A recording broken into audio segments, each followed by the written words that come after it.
What if I tell you you can retire 10 years before you even think about retirement? Not by working harder, not by getting some magical second salary, not by being born into money, just by thinking about money differently than the way you were raised to think about it. I'm going to give you a 7-step plan to retire early.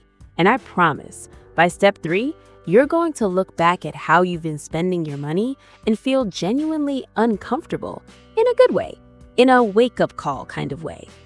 This is the FIRE movement, and it might just change your life. Before we get into the steps, I need you to really sit with something for a second. You know that feeling on Sunday night when it's around 8 or 9 p.m. and the weekend is ending, and there's this quiet, heavy feeling that creeps in? That low-grade dread that tomorrow is Monday, that you have to get up, get dressed, commute, sit through meetings, deal with that one colleague, come home exhausted, and then do it all over again.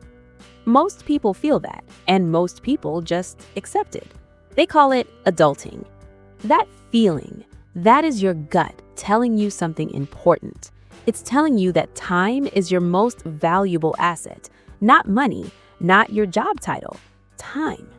And the FIRE movement is built on one simple idea.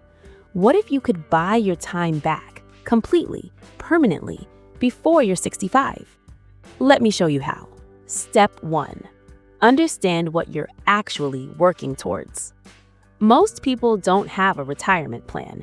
They have a retirement hope. There's a huge difference. A hope sounds like, I'll figure it out. I'll probably have enough by the time I'm 65. I think my company has some pension thing. A plan sounds like, I need this specific number in investments, and here's how I'm going to get there. The FIRE movement starts with something called your FIRE number. It's the amount of money sitting in investments where the growth from those investments covers your living expenses forever. You stop working not because you're told to, but because you genuinely don't have to anymore. The way you calculate it, just take what you spend in a year and multiply it by 25. That's it. That's the formula. So if you and your family live on, say, $50,000 a year, your number is $1.25 million. Now, I know what you're thinking. Natal, $1 million? That sounds impossible. But stay with me. Because when you see how fast that number is achievable with the right moves, and I'm not talking lucky moves, I'm talking boring, repeatable, consistent moves, it stops feeling impossible. It starts feeling inevitable. Step 2.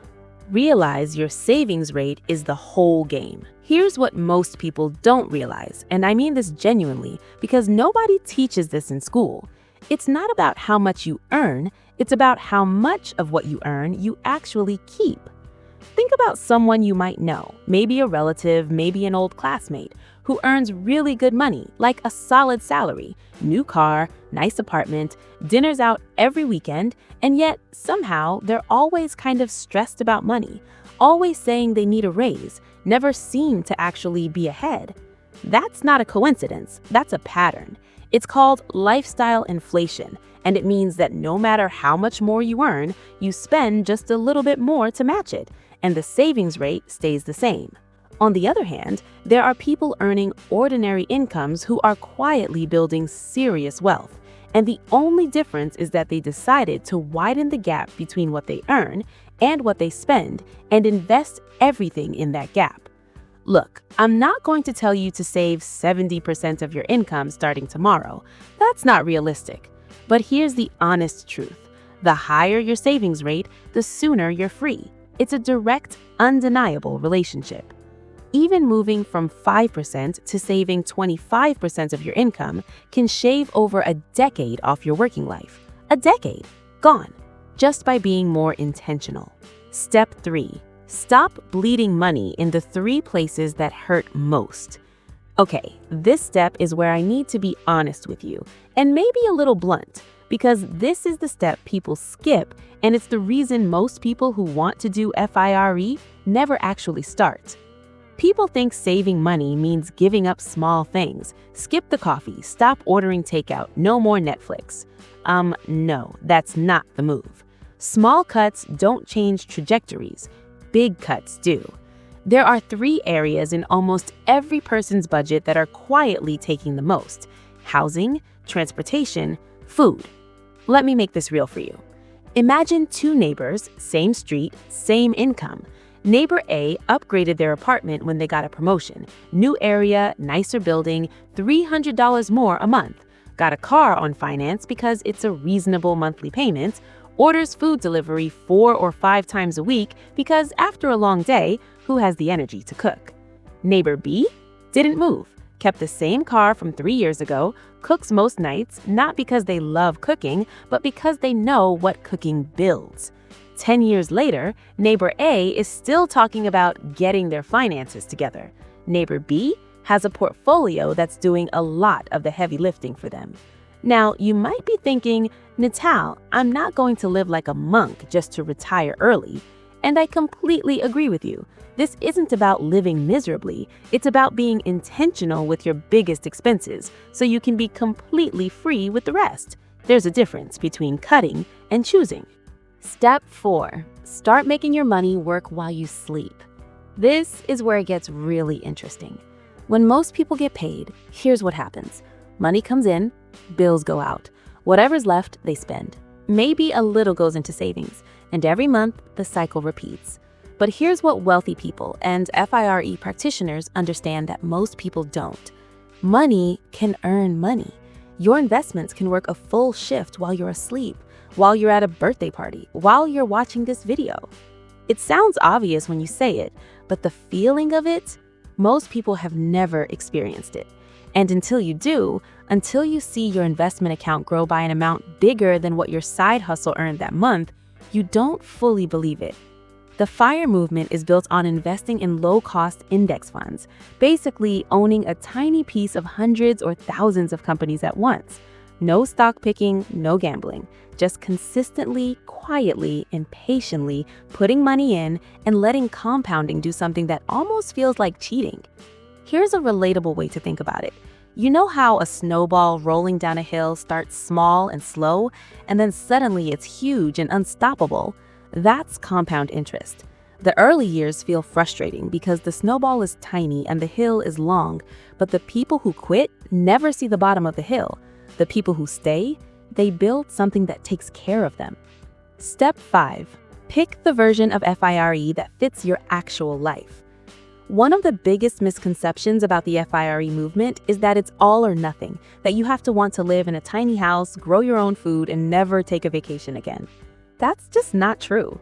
And honestly, that version of FIRE puts a lot of people off, which is a shame because the principle works for everyone. There's lean FIRE, yes, that's the minimalist version, low expenses, smaller portfolio needed. Great if simplicity genuinely makes you happy. There's fat FIRE, you want the nice holidays, the comfortable home, the quality of life. You just want to get there early. Bigger goal, but completely achievable. And then there's my favorite, barista FIRE. Imagine you build up enough investments that you only need a small part-time income to top it up. You leave your stressful corporate job, maybe you work a few days a week doing something you actually enjoy. You're not fully retired, but you are fully free. No more Sunday dread, no more toxic manager, no more commute you hate. That version feels very achievable to a lot of people, and it might be the most powerful entry point into this whole movement. Step 6. Build a second income, even a small one. Look, I want to be honest with you. Cutting expenses gets you far, but there's a ceiling to how much you can cut. Your income, though, has no ceiling. And I'm not asking you to build a business empire. I'm just asking you to think about what you're already good at and whether someone, somewhere would pay you for it. Are you good at explaining things? Tutoring. Do you have a skill, design, writing, coding, fixing things, cooking, freelancing? Do you have a spare room, a car, anything underused? It can earn. This second income, you don't spend it, you invest it, all of it. That's the move. Every dollar from your side income goes straight into your investments. It doesn't touch your lifestyle. It just accelerates your timeline.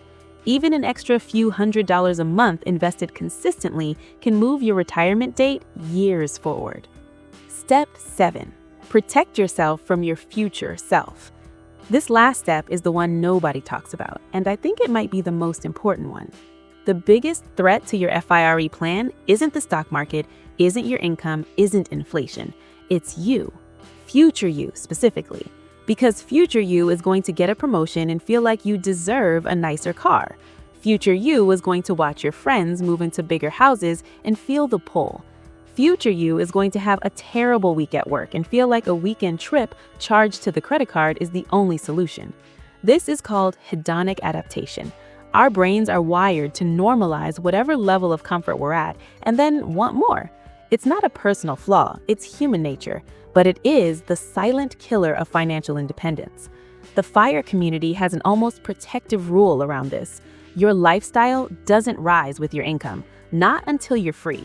Every raise, every bonus, every extra dollar, it goes into the future, into the snowball, into the version of your life where Monday morning is a choice, not an obligation. I want you to think about someone you love, a parent, a partner, maybe a younger version of yourself. Now imagine giving them back 10 years of their life, 10 years of Monday mornings where they wake up and do exactly what they want. 10 years of present at school pickups, at family dinners, at the random Tuesday afternoon when nothing special is happening, but they're there, fully, freely. That's what this movement is actually about. It's not about spreadsheets and percentages. It's about time. It's about choosing your life on purpose. And it starts not with $1 million, not with a perfect plan, not with a huge salary. It starts with a decision to take it seriously. Retirement's first step is to save your first $1,000. And if you have not hit that milestone yet, watch this video.